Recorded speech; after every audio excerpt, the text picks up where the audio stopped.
Hello and welcome to Paper 2, Question 5. This will be a question which asks you to argue and persuade. There are 15 techniques I want you to use. They are called Mad Father's Crotch. You want to watch that video to find out what they mean if you don't. But not all of those 15 techniques are equal. The most important is the anecdote, the little story you can tell at the beginning. You need to put that at the beginning of your article. The next most important thing is creating an enemy, finding things to attack before you give the solutions that you like.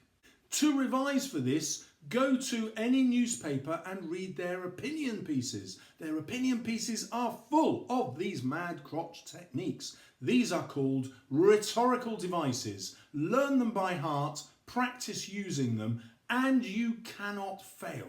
This is a brilliant question. You can over-exaggerate as much as you like. That's called hyperbole. And you can genuinely have real fun with it.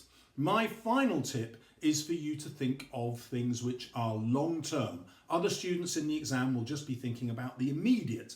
But if you start thinking about the long-term consequences of things in 10 years' time, 20 years' time, or 50 years' time, your answer will be much different to everybody else's, and you will get the higher marks. Good luck.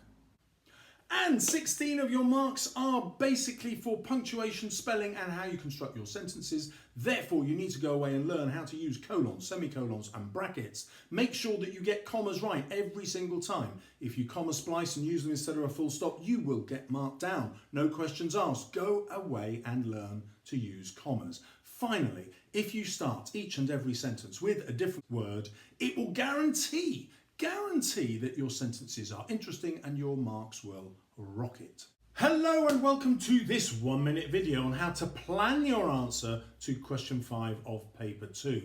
I am going to introduce you to the 5 whys technique. Why should we all keep a pet? So number 1, we should keep a pet because it teaches us to care for something that is vulnerable and needs our help and to show it our love. Why is that a good idea?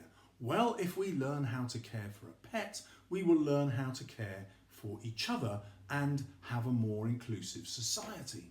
Why is that important? Well, a more inclusive society will mean that we live in communities where we help each other and we will lead happier lives and longer lives. Why is that important?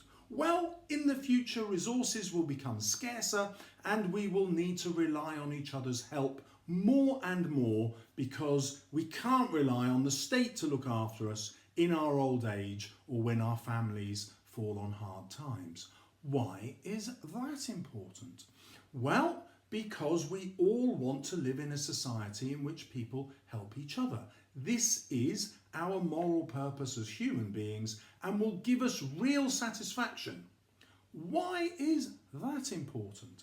Because research shows that when you live in a society with friends, you have not just a happier life, but a longer and more productive life. And therefore, it's not the extra years that you live, but the extra life you put into your years that will make the difference to you.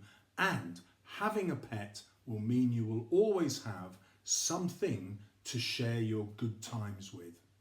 Why is that important? Well, people do not tend to die at the same age. Consequently, they will always have a companion when they grow old and their partner dies.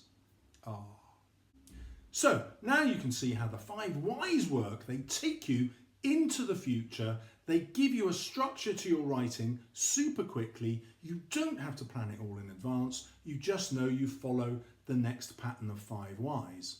Now, in 45 minutes, you might get through 2 5 whys or perhaps even 3, and your answer will be much more sophisticated than anyone else's in the exam room, and that means you will get the top grades.